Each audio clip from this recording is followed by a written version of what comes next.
Welcome to another episode of Tell Me Where I'm Going Wrong, a podcast where two exes have a very casual discussion about what's going on in their hearts and minds at the time of recording.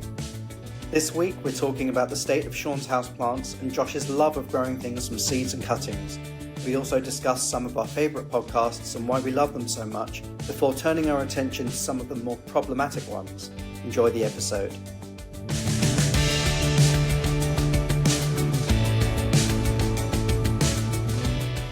Hello, welcome to another episode of Tell Me Where I'm Going Wrong. This is a podcast where two exes, that's me and that's Josh, talk about life, love, health, aging, politics, pop culture, really whatever we want to talk about. So I've already introduced you, but do you want to introduce yourself again? Yeah, so hello everyone, I'm Josh, and if you're just joining us for the first time, Sean and I have a very, very free and easy podcast style. We haven't done any research and we don't have a script, and we're just going to sort of shoot the shit and talk about a few things. How are you this week, Sean? I'm a little under the weather. I feel a little unwell, but nothing could come between me and this podcast that we've created. Nothing could keep me away from it. No. What I don't like, and what's made me feel a bit queasy, is that term you just used, shoot the shit. Shoot the shit. Where does that come from? I don't know. Because you can say shoot the breeze or shoot the shit, can't you? Both of them sort of mean just chatting, idle chatting, don't they? Idle chit-chat. But what's the etymology of it? Like, what is shoot to shoot something? No. How does that mean talking? It's. I think it's an American phrase, isn't it? Shoot the shit? Possibly. This is the first episode in 3 weeks, I think, where you haven't been wearing any sort of headgear. Oh, I don't have my hat on? No. Yeah, and do you know what? I got my hair cut, and I don't really like it. The guy who... First of all, how expensive is it to go to the barber in London? Like, where do you go to get your hair cut? I just went to somewhere on Saturday for the first time, because the normal place I go, they closed early, and I was working on Saturday. So after work, I went to my normal place and they were closing. And he said, "I can do your hair, but I can't do your beard." And I thought, well, that's kind of, doesn't really work for me. So I went to a new place on a whim, and I quite liked it. But yeah, I mean, it was £26 for hair and beard, which that's cheap. You think that's cheap? Well, I'm in the suburbs, so that might be why. I think that's expensive. £26. Where I go here in East Central, I suppose, where I am. You're central. Yeah, not far. Central. Yeah, well, it is East Central, isn't it? Because it's like EC1 or whatever. Not to dox myself and give my location away to anyone who might want to try and find me. But what does that mean, dox? That's not a... What, dox? Yeah. That's not a term I've heard used in that way before. Dox. It's like to give somebody's location away, or to expose someone. Is it short for documents, like documentation? Or? I don't know what it's short for, but it's like DOX or right? DOCKS or DOCS. It's DICKS. No, it's DOX, I think. DOX. Okay. I'm going to look it up. I'm chanting as we speak because it's an informal verb.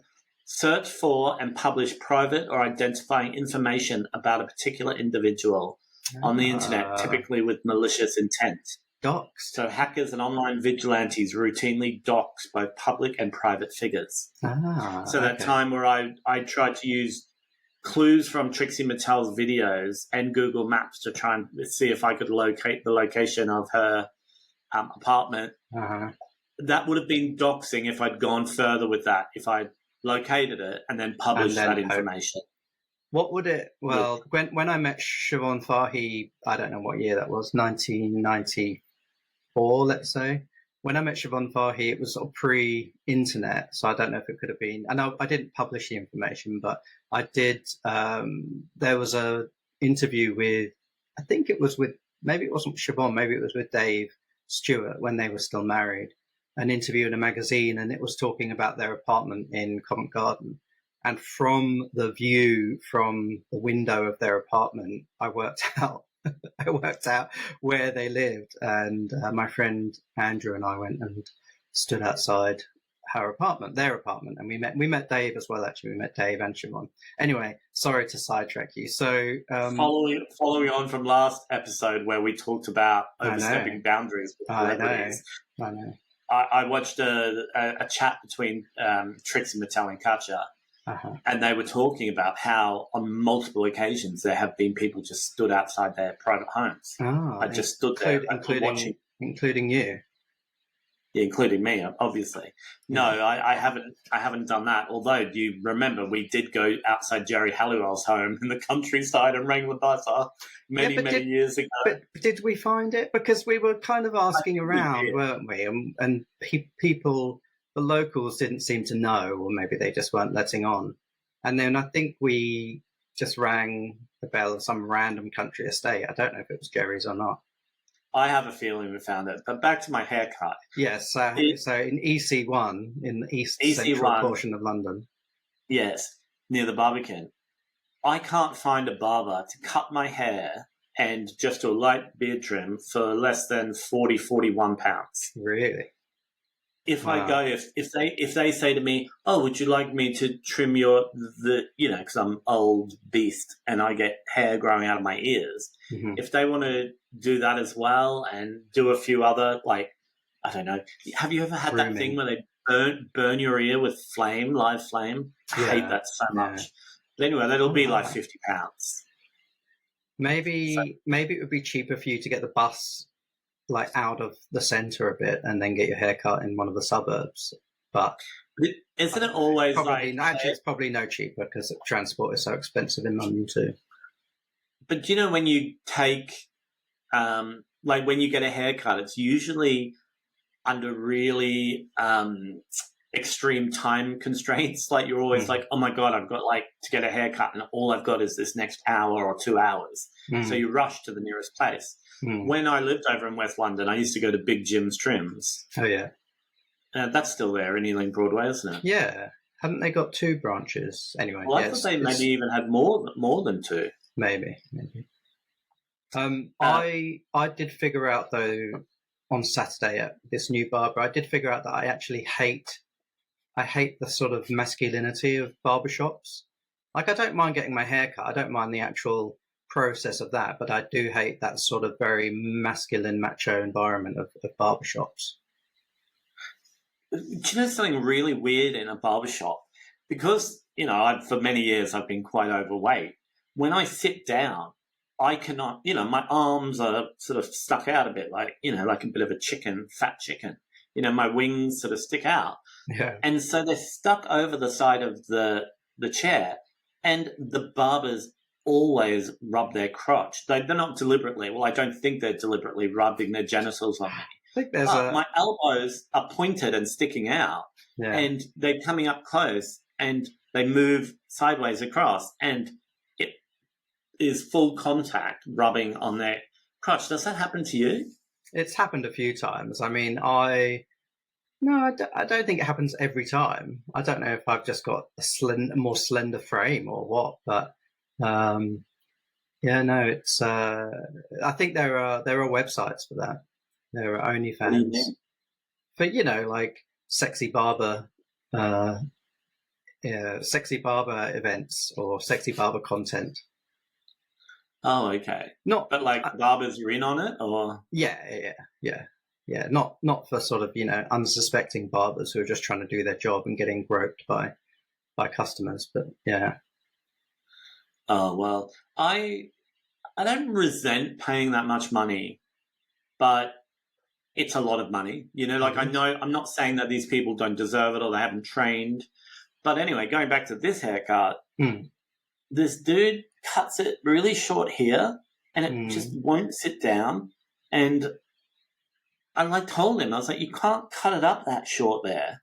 Yeah. And he did it again, and I'm like, am I paying 40 quid for this? Yeah.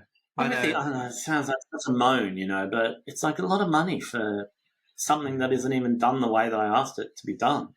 Well, I think it looks fine. This is the riveting content that people are tuning in for.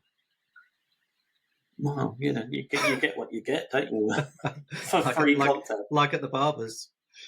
Except Exactly. you're not paying 40 quid between. for it.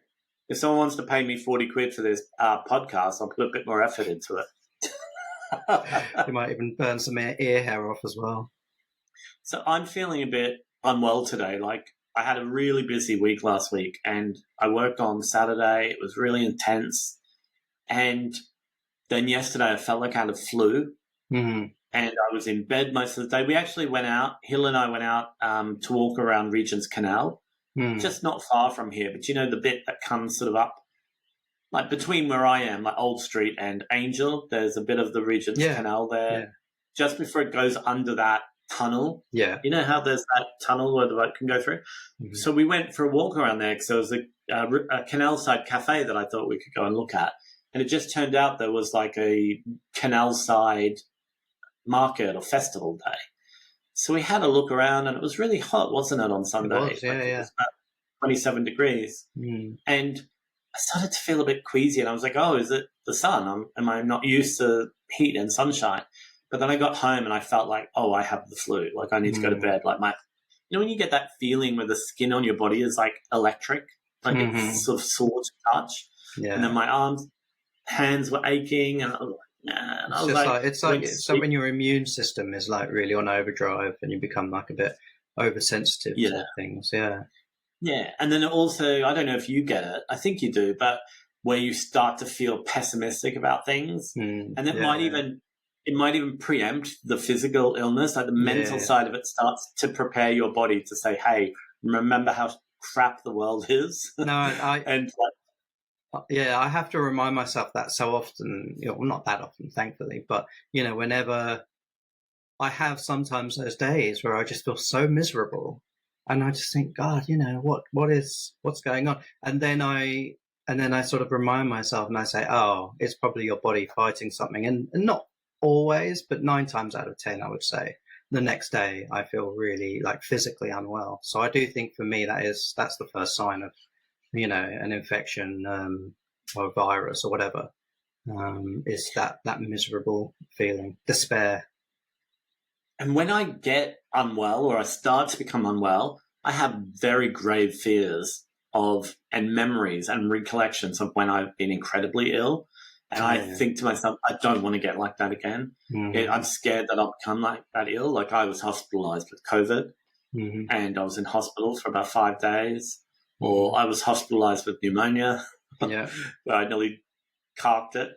And I have real fears when that happens that I'm going to become that unwell again. And so I start to have these like feelings like, can I will myself out of this? I mean, I know it doesn't work like that, but I try to pretend I'm not as ill as I maybe am, so it doesn't, like I can trick the virus to not making me ill or something. Well, I think the key thing to take away is when you start to feel that sort of despair or misery is just to like go to bed, rest your body and try. And I mean, we're not doctors, so I'm not sure we have any authority to talk on it at all. But yeah, I would imagine that if you get that sense that you're coming down with something or fighting something, just go to bed. I mean, if in doubt, just go to bed. I mean, you can say that for many things in life, couldn't you? You're not sure if you want to go to work, go to bed.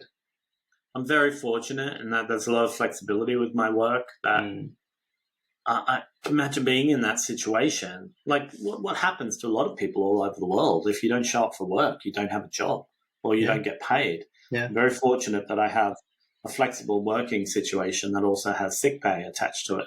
Yeah, I know we moan about how the Tories have destroyed the NHS and things are like on a downward spiral. But also I have to realize how fortunate I am when I did become gravely ill with COVID, that I was able to get the treatment I needed through the NHS and get better. And what's the time where you've, as an adult, maybe not when you were young, but where you've become very, very unwell to the point where you actually feared for your safety?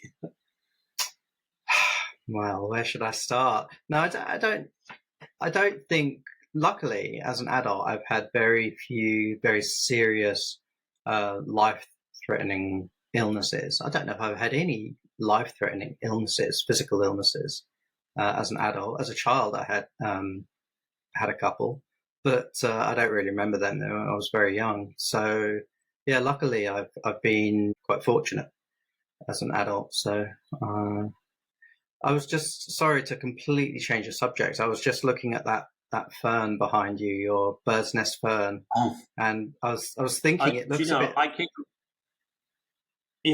I keep looking at it, and it's on my list of things to talk to you about. It looks a bit crispy, and it's not supposed to.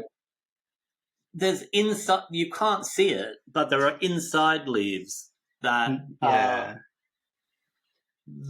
greener. Like and they're greener and they're growing up more. Okay, yeah, but these outside ones, is it okay for me to chop those off? Yeah, I would say take them off. I mean, it's not going to hurt the plant to take them off. Yeah, it'll look a bit otherwise, better. It's even these ones, they did lose their colour, but now they've gone full green again. Yeah, and there's new fronds coming up on the inside.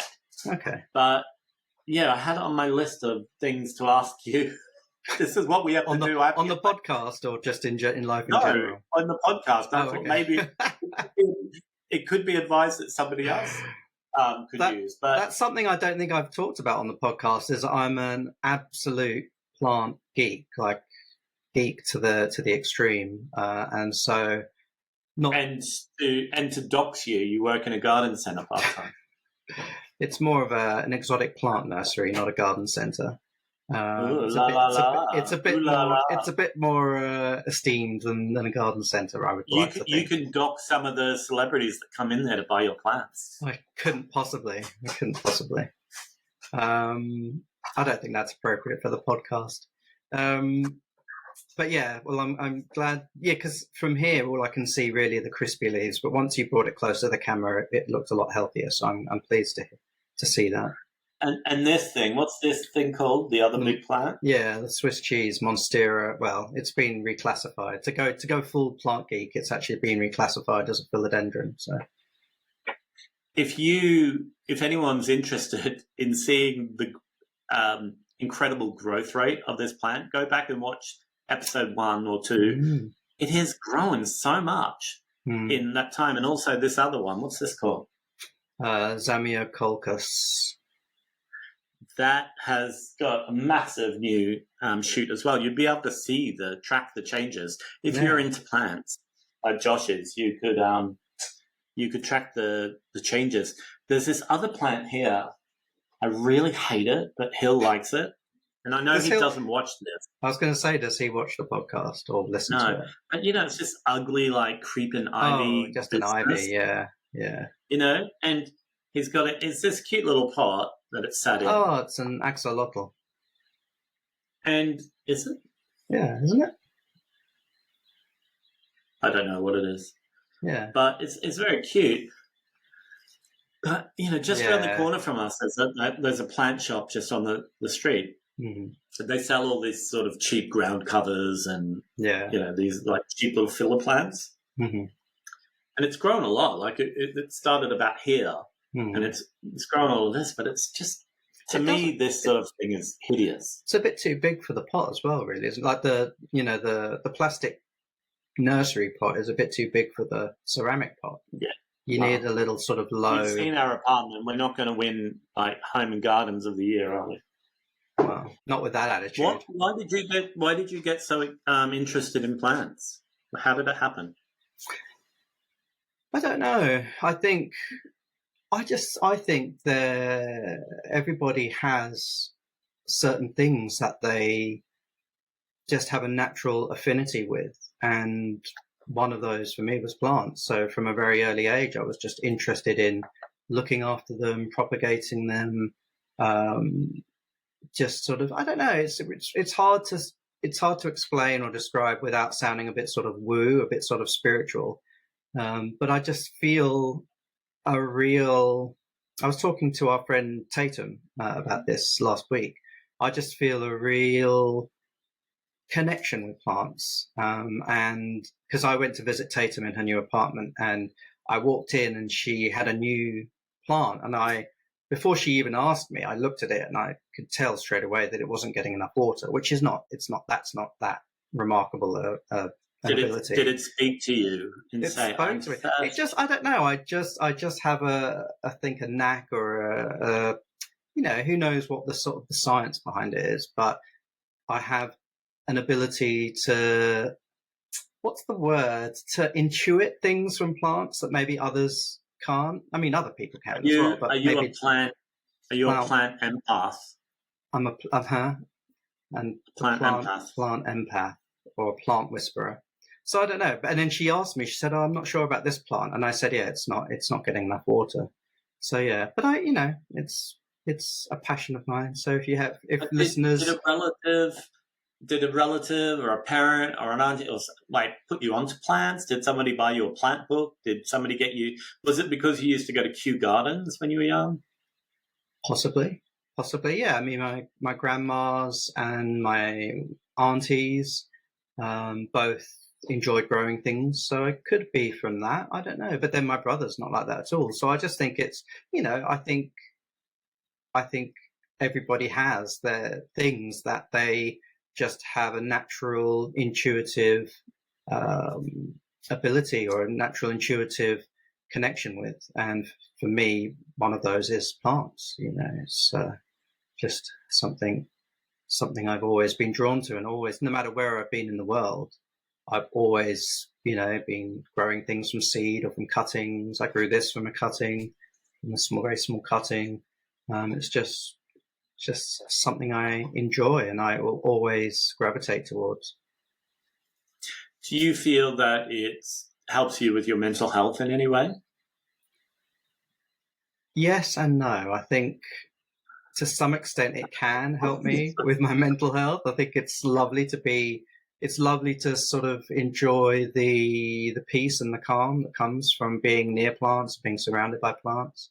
But that said, it's, I've spoken about this before. I remember when I was debating whether or not to leave Mexico City, and it was just as COVID was coming up, and I feel that I remember saying to you, one of the reasons why I didn't want to leave was I didn't know what to do with all my plants, which, when I say it out loud, I think is a genuine concern. I mean, obviously, if it was a life or death situation, I wouldn't dither, I wouldn't deliberate. But when you're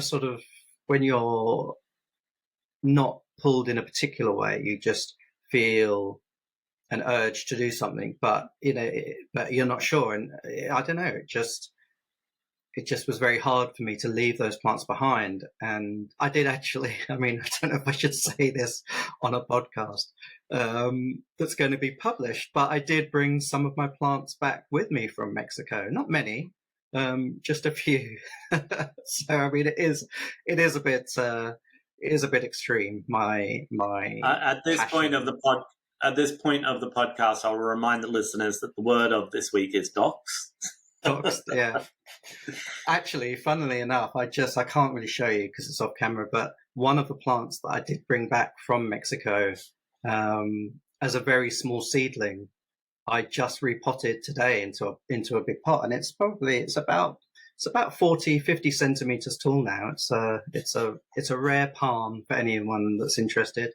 And I just repotted it today, and I was just thinking how funny it was that I remember we used to get those electrolyte drinks in Mexico City from the 7-Eleven or the Circle K or whatever. And I remember, because I just not long sort of germinated those seeds when I moved back to London, and I brought them back. So these sprouted seeds with a long taproot coming out, I brought them back wrapped in damp kitchen towel inside one of those electrolyte bottles, and then potted them up. And now it's looking really, really healthy. So I can remember one of your mum's favorite phrases to say was, "Josh only has to look at a plant and it grows." I've killed a fair few plants as well, but not just by looking at them. You've killed them by not looking at them. I ignored them and I didn't look at them. Talking of killing things, have you watched? I'm obsessed with the TV series version of Interview with the Vampire. No, but several people have told me to watch it, that it's very good. It's so good. It's It's incredibly well made. The acting is amazing. It's very gory and gruesome. But I don't know if I'd enjoy it. It's such an enjoyable show. And of course, I've mentioned on here before, I'm obsessed with vampires, and I'm really interested in vampire lore and all that sort of stuff. But I never saw the film Interview with the Vampire because of my distaste, or my not distaste, but my, I suppose, rejection. Your physical revulsion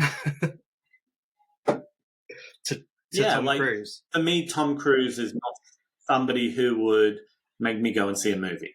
Okay. And as I've gotten older and learned more about Scientology, it's even less appealing to me. Anything that he's in. I think the only film that I actively went to see, and I've seen maybe more than once, is Magnolia. Mm-hmm. But the thing with that, his role in that, and I mean, I'm not a Tom Cruise aficionado by any stretch of the imagination, but most of the roles that he does are very much sort of hero roles, or ones where viewers are supposed to, really love the character, endearing, heroic characters. But, the role he does in Magnolia, it's not a parody, but it's very much supposed to be an unlikable character, isn't it? It's not supposed to be somebody you like. He plays a sort of motivational speaker, plays a bit of a dickhead, really, right? Well, I think all the characters in that film are, to a degree, unlikable, but they're meant to just be complex humans. And so there are times where you have a glimmer of compassion for each of them, but then you also dislike most of their actions. I haven't watched Magnolia in so long. Maybe it's time for a rewatch.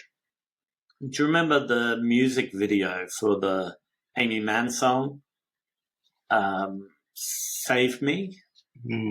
I don't remember the video. It was filmed on the set. It was filmed on the set.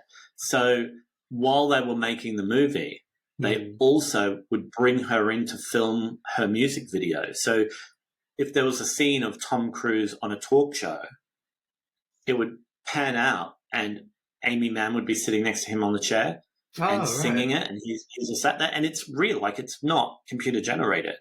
She's really in all of these scenarios. Oh, wow. And Paul Thomas Anderson made it as they made the film. He had her lip syncing to her song. Just, if somebody was in the car and it was raining frogs, spoiler alert, or whatever was happening, they would look across and the characters in the movie would be lip syncing her song as well. So they were lip syncing to Save Me. But they were in they didn't recreate it just for the, at a later date. They filmed it concurrently. It's really fascinating. I just had a crossover memory then of, do you remember we got tickets? We won tickets. I think I entered the Time Out London competition to get tickets to see a little Amy Mann music showcase at the ICA. And it was for the sort of the release, timed with the release of Magnolia, the Magnolia soundtrack, which she wrote most of. And I remember, we were so excited to get tickets to this. And I remember they had put magnolia trees at the front of the stage, but they were the wrong type of magnolia trees. So, just to bring it back to full plant geekdom, the film Magnolia, the sort of the cover for the soundtrack, and I think the poster as well had an American species of magnolia, which has a very different flower to the sort of East Asian species of magnolia, and that's what they put the wrong type of magnolia at the front of the stage. Anyway, this is probably interesting to 0.001% of our viewers or listeners, but yeah, that was a. But my memory of those trees, where they were trees, but they were flowers wired onto the branches. Yeah, maybe they were fake trees.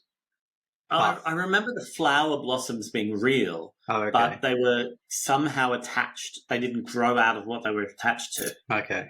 It was a nice effort. It looked nice, but it was at the ICA. And it was just for the plant geeks in the crowd, which I may have been the only one. I don't know. It was just a little jarring, but we'll forgive them. So you've seen the movie Interview with a Vampire? Yes. And did you like it? I remember thinking it was very, I was a bit gothy at the time, so I loved the sort of that aspect, the gothy, vampiric aspects of it. Yeah, I don't have a very strong recollection of it or memory of it. I haven't watched it since. I went to the cinema to watch it and I haven't watched it since, so I really don't remember much. I think from my understanding of it, because I haven't seen it, is they really played down the queerness of it a lot from how Anne Rice originally wrote it or envisioned it. And what about the TV series? It is super queer. Oh, really? Okay. It couldn't be gayer. It is, and that's one of the aspects of why it's found such it's resonated so much with the queer community, because it's unapologetically queer, and there's no way around it. And I think Anne Rice's son I read an interview with him where he was saying that it was really important for him to have a more true to her vision interpretation of the story. Have you read the book? No. Okay. I know there are like a series of books as well, like Queen of the Damned, and there's all different like sequels and prequels, and I don't think that it's just one book. Oh, okay. I don't know. I thought you would have, being such a vampire lover. No, well, once again, I think when I became aware of it, I was probably at an age where I was really turned off by the Tom Cruise thing. And so I just didn't even read the book, even though he's not in the book, obviously. Yeah. But I just it didn't appeal to me, and I went off in other directions and read other things. What's your favorite vampire movie then? Maybe The Lost Boys. So good. I love that. What other let me think, actually. What other vampire movies are there? Lost Boys is a classic. Fright Night. Yeah, I didn't. Yeah. Have you ever seen Fright Night? Yeah. The original one from the 80s? Yeah, I don't think I like that very much. Because they remade it, didn't they, in 2000? Isn't it very comedic? Not as much as The Lost Boys, but yeah, it's aimed at teenagers. Yeah. Bram Stoker's Dracula, I really enjoy. Ah, yeah. And that's quite, like cheesy and but Winona, back all roads lead to Winona. I'm going. I don't know if you know this, but I'm going up to see our friend Anna, our mutual friend Anna, in a couple of weeks. Week after next, I think, and we're going to Whitby, where the Abbey is. So I'm really excited to see that.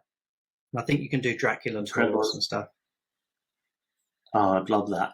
Yeah. So when I visit Paris at the end of the year, I'm staying in a studio apartment on the same street. Like if I look out the window, the wall of the cemetery, Père Lachaise Cemetery is right there. So I think if I'm on a high enough floor, I can just look into the cemetery. That's great. And there's a lot of vampiric lore around the cemetery, and apparently people will do walking tours to show you where supposedly vampires were buried or live, and there are like little like bat symbols and stuff around, like obviously just part of the design, but people have read into them as if they're signifiers of vampire activity.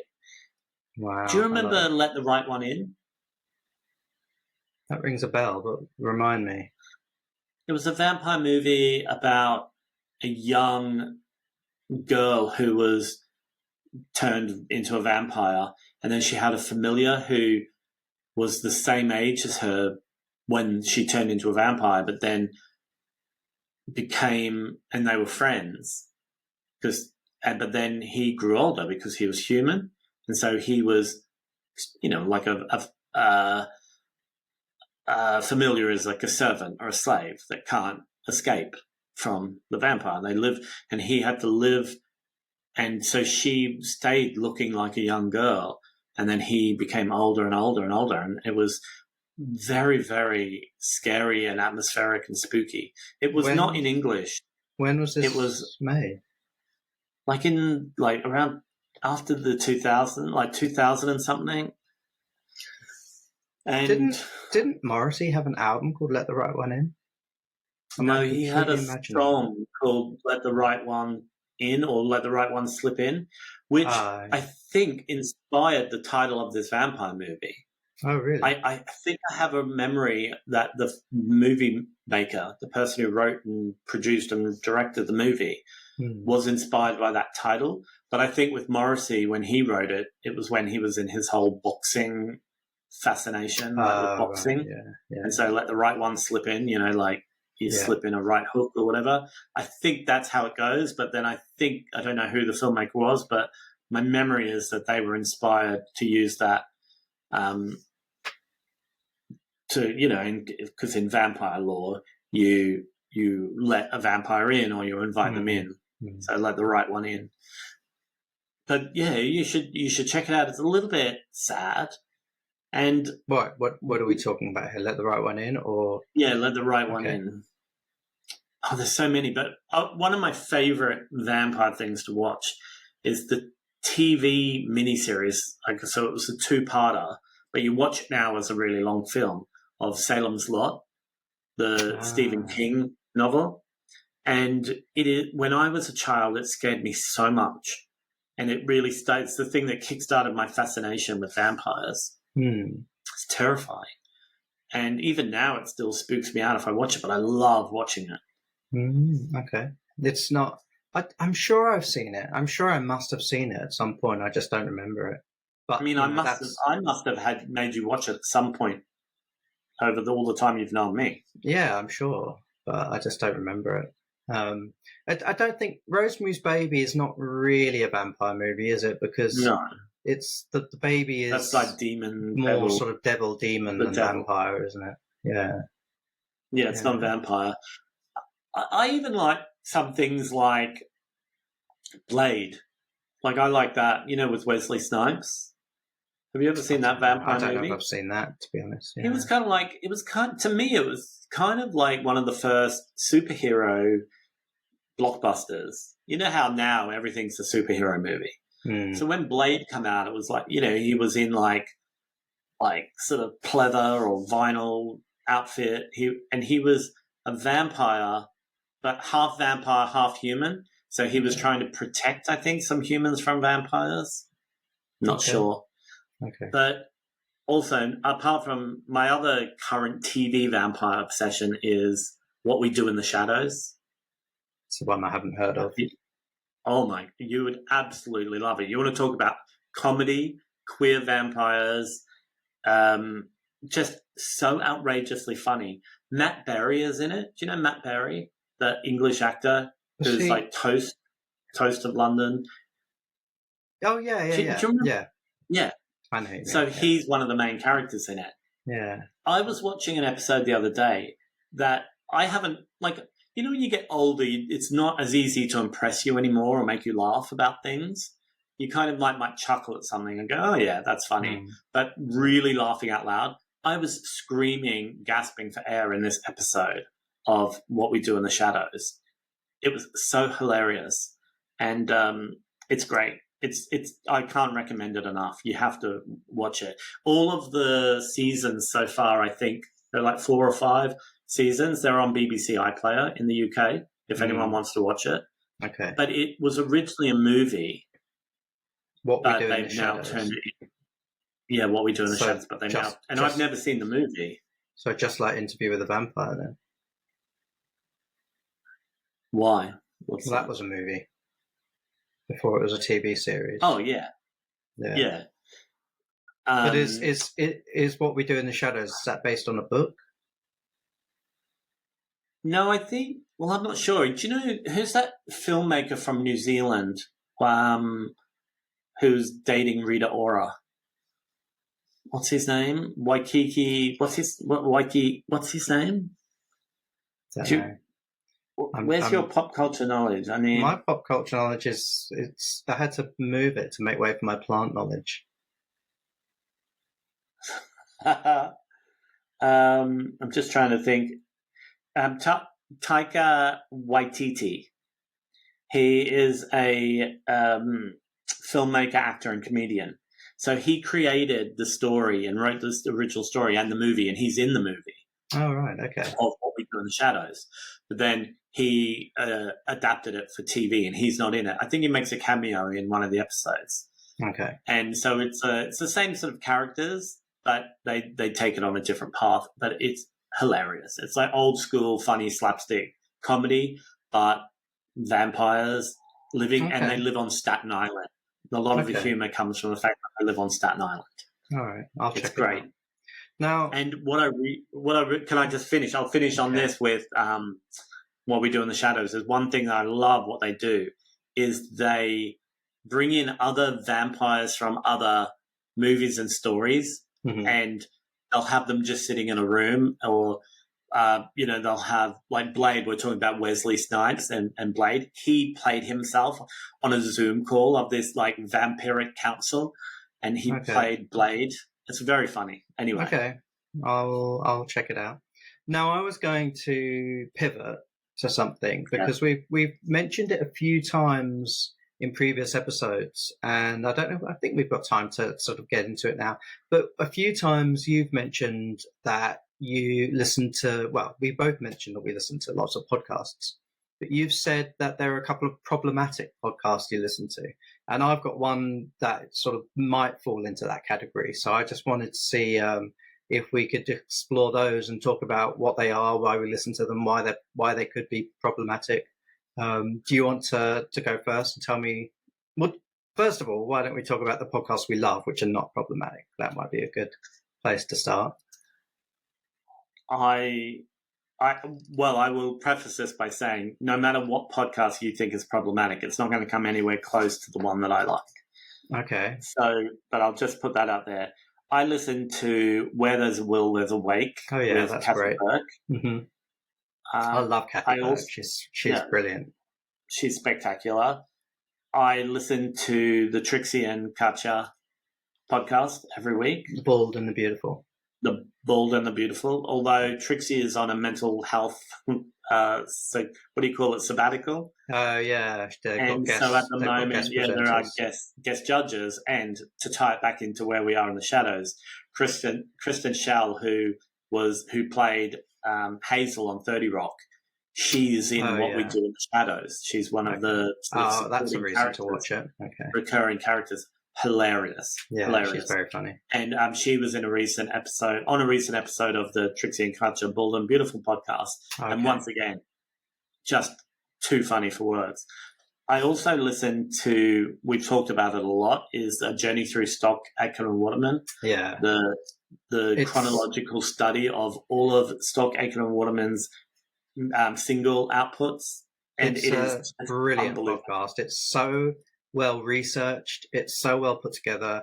They have, the two hosts have found so many people from the Stock, Aitken and Waterman story, both people who were the singers fronting the bands, but also people behind the scenes, people who worked in the office, people who worked on the music videos. I mean, it's such, for people who grew up, I think, in that period, so who grew up sort of in the 80s and 90s, let's say, it's so fantastic. It's such an enjoyable podcast and just so brilliantly researched and put together. So highly recommend. Yeah, and Matt Denby and Gavin. I don't know Gavin's last name. Gavin Scott.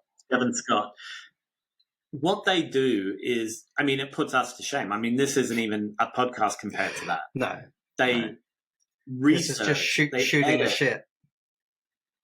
shit. Shooting clownfish in a barrel.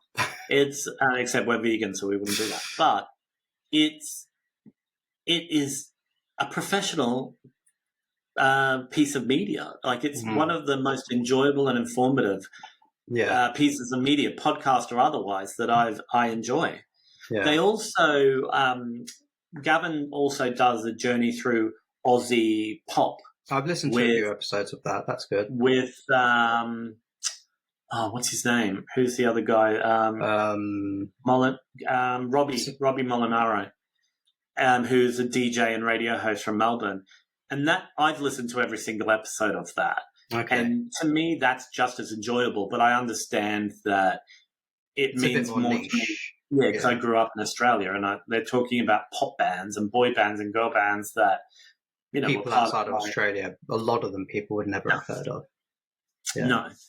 But once again, it's incredibly well researched, and what else do we both listened to The Maintenance Phase. Yeah, that is just an amazing podcast. It's a life-changing podcast, I think, for me anyway. It's Aubrey Gordon and Michael Hobbs, and they talk about fatness and society's response to it, which is overwhelmingly critical and negative. And they are just brilliant because they research so much stuff and they present what they found in such an accessible and entertaining and thoughtful and thought-provoking way. And I absolutely love it. It's such a great podcast. And then Michael also does another podcast with If Books Could Kill. Peter. What is his name? I forget. Is it Peter? Might be. Can't remember. But yeah, that's good. That's good. I like it. I don't love it as much as I love Maintenance Phase. I do like If Books Could Kill. They did a great. They've done several amazing episodes, but they did a great one about JD Vance. But yeah, Maintenance Phase is one of my top 3. Okay, so there's some of the ones that we love. What else do I listen to that I love? I'm trying to think. You've mentioned a few of them already, but you know what I love is get the name of it. It's Soda Jerker. I think it might just be called Soda Jerker, or it might be Soda Jerker and then colon and have like a subtitle name. And it's Soda Jerker, and it's these two guys, these two Scouse guys, and they is that politically correct to say Scouse? Yeah, Scouse. Someone from Liverpool. Would you not say Liverpool? Liverpudlian. You could do, but Scouse isn't a derogatory term. It's I don't think. Well, you can read listeners and viewers can tell us if it is, but I don't think it is. It's about songwriting. It's all about songwriting, but they interview songwriters, musicians, and they have had some incredible guests, and it's so enjoyable listening to everybody's different approach to songwriting. And it's very reassuring as a songwriter as well to hear that a lot of songwriters also find it torturous and have huge imposter syndrome and stuff like that. So it's a beautifully put together podcast. I love, even though I'm not a songwriter, I love podcasts or YouTube videos about the songwriting process. I find it really fascinating. And I especially love when people talk about music theory and what makes something sound nice, because sometimes I'll love something and I won't be able to put my finger on it, why my brain is reacting in a positive way to it. Yeah. And so like I sent you that video about that Lady Gaga and Bruno Mars song where that singer, songwriter, voice coach talked about like the minor chords they used and the harmonizing and broke down the harmonizing and why it sounds good together. And I love the theory behind it. I find it fascinating. Another podcast that I listen to every week is Here Comes the Guillotine. And it's 3 Scottish comedians. It's Frankie Boyle, Christopher, what's his name? Christopher MacArthur Boyd and Susie McCabe. And it's just basically like this, where they don't have any format or structure. They just talk to each other. And Frankie Boyle is one of my favorite comedians and probably verging into problematic for some people, but I think that's because people don't understand what is it, like the nuance or the intelligence of a lot of his humor, but it is quite risque.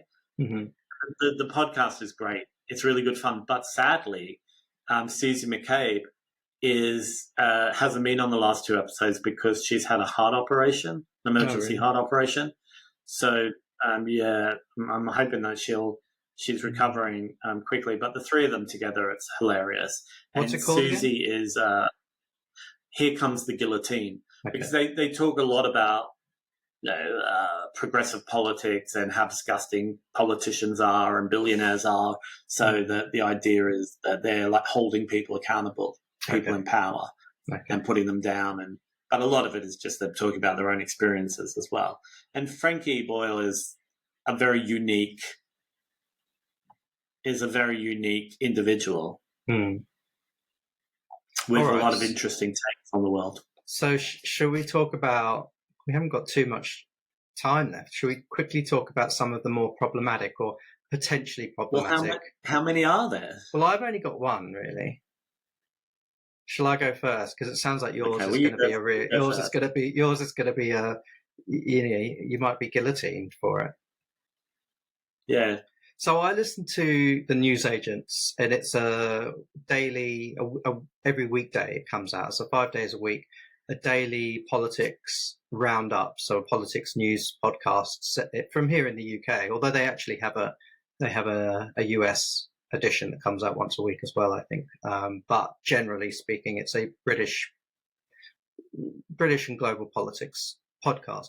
And I think it's very listenable. It's very interesting, and it's a really good way to get a sense of what's going on in politics, what's happening within the parties, like the internal tussles within the parties, the power struggles, the power plays, what's happening culturally around the UK. And it's overwhelmingly a left-leaning podcast. It's very, they try to remain impartial. Obviously, they try and maintain that sort of impartiality and neutrality. Is that the word? But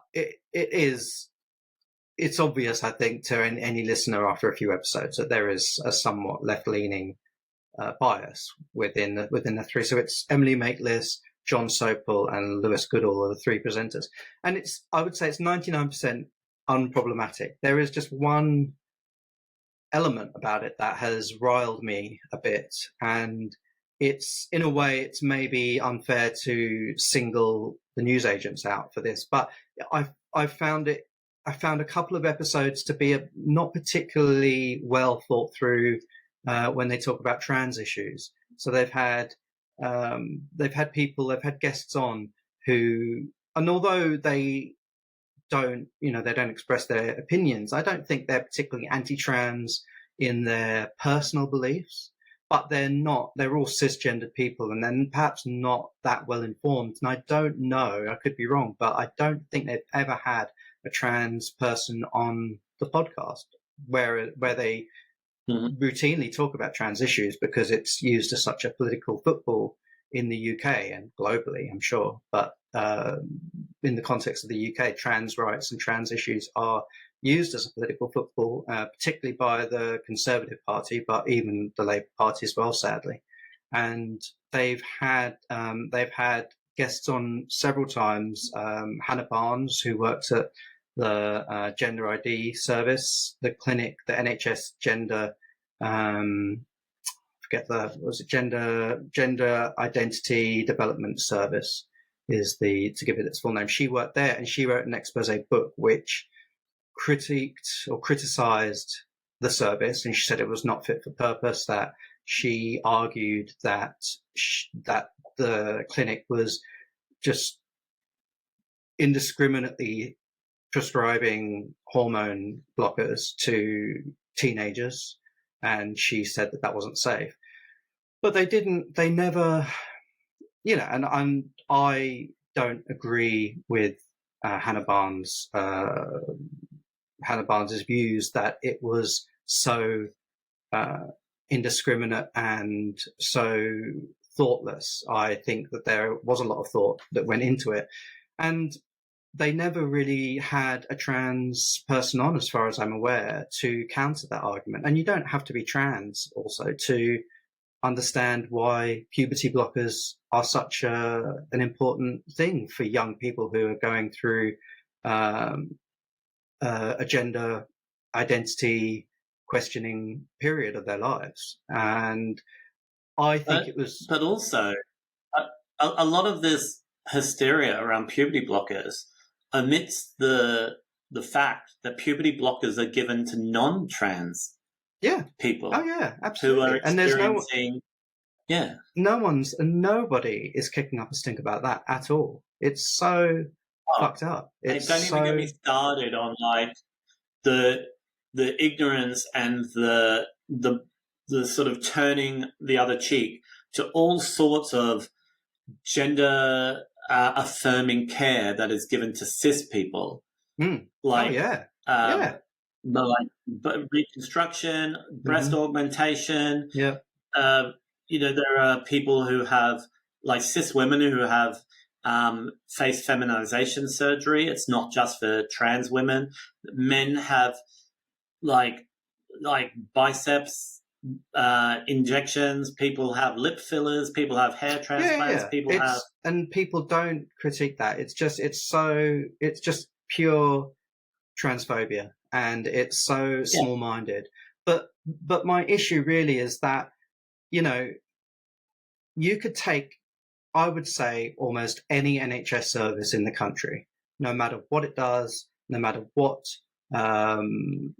treatments it offers, what demographic of people it provides services for, and you could probably examine that and say it's not fit for service. I mean, that sounds a bit extreme, but I think the NHS is a wonderful thing, but it's incredibly underfunded and overstretched.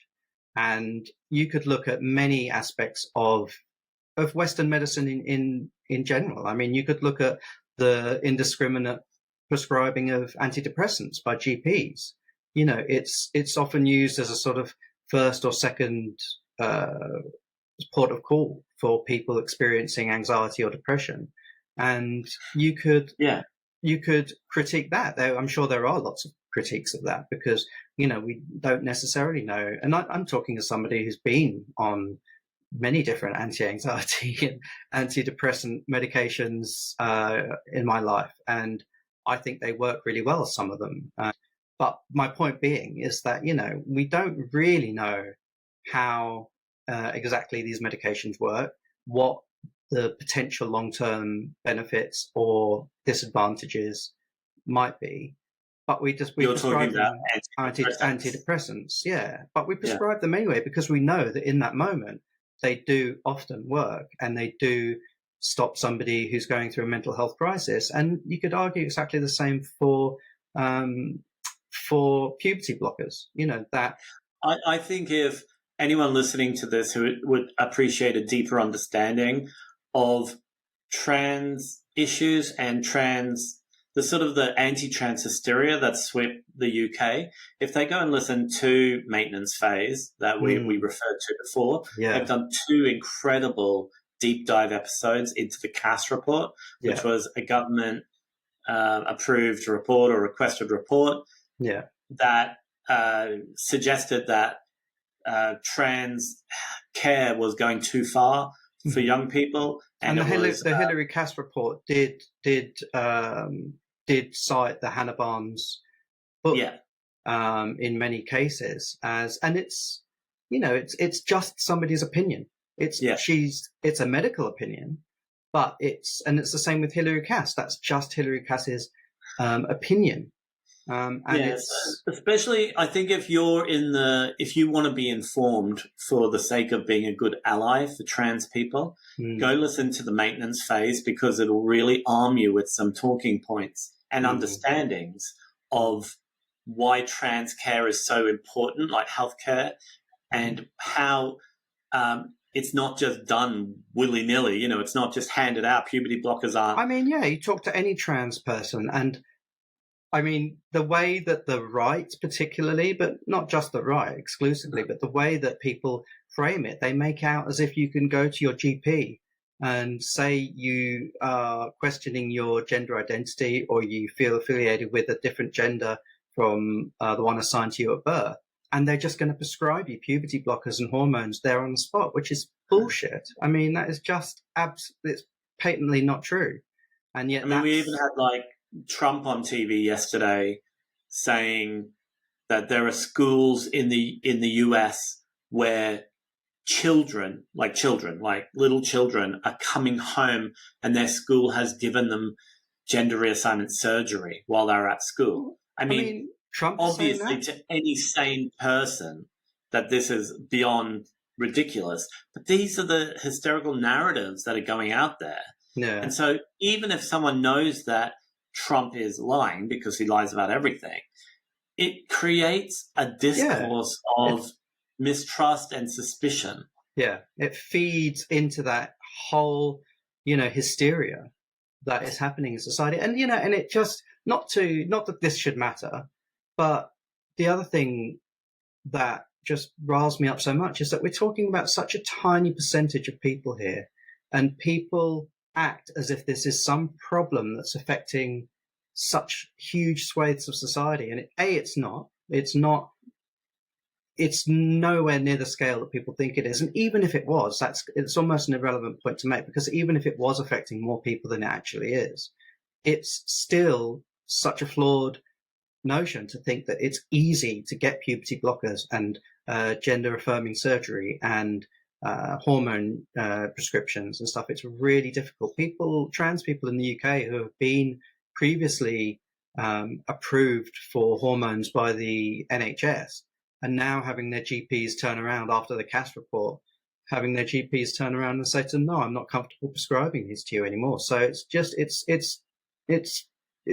disgusting. But I don't know if we need to get that deep into that, because like you said, there are so many other more informed, better informed, well-researched people out there on podcasts and elsewhere, like the maintenance phase. I think people could definitely go and start with the maintenance phase. They're two-part deep dive. And to say, the most hysteria that happens around this is this fear that people will regret their choice to transition. Yeah.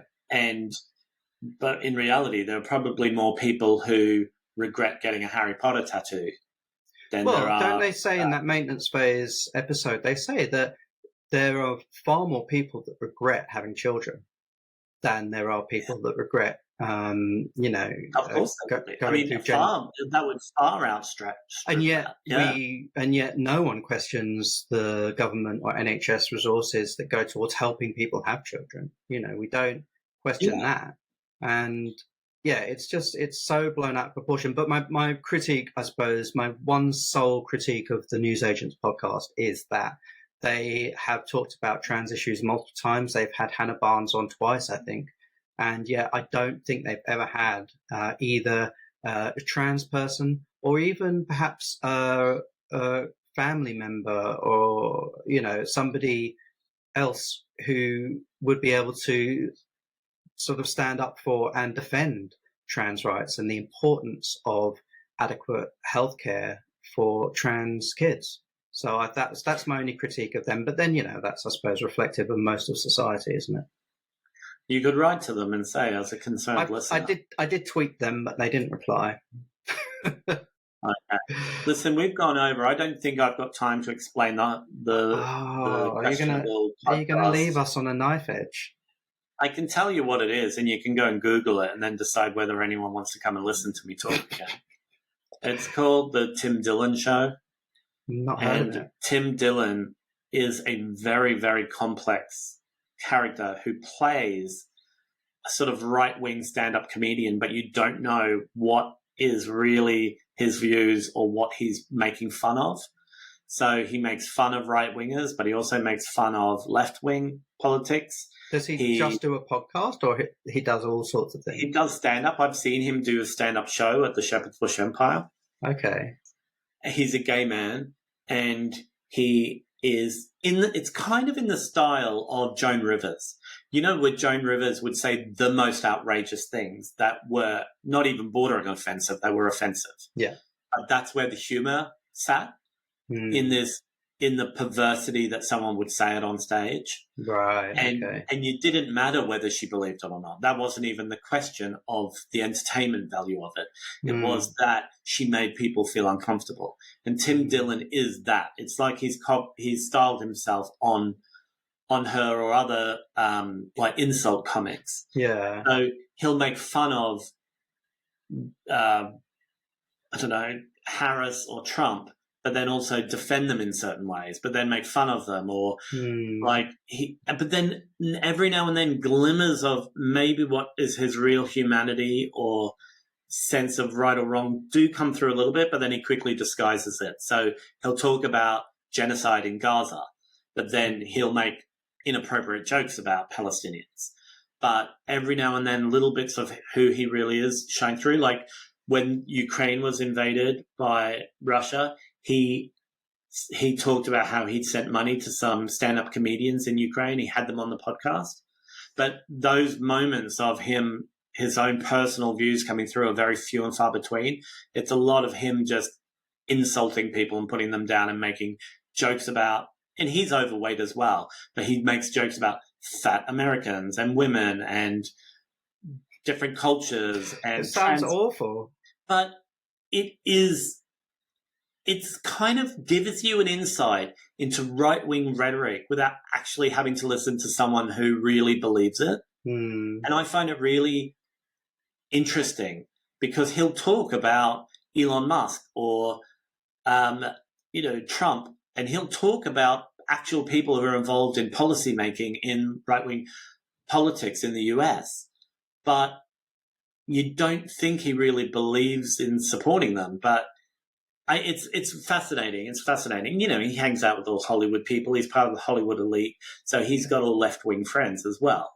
But it's an interesting thing. But a lot of people think he's incredibly problematic and that he is not somebody who should be trusted or believed. But I find it in some ways entertaining. But I also take it, I feel like I have the critical thinking skills to switch off or, do you know what I mean? Like to contextualize it. Yeah, I can contextualize it and filter it. I don't take anything he says at face value. Yeah. The same way I would when I used to go and see Joan Rivers live. Yeah. Yeah. I would laugh at things that I didn't think were funny because the delivery or somebody having the nerve to say it in public was funny. Yeah. Yeah. And that's how I see Tim Dillon.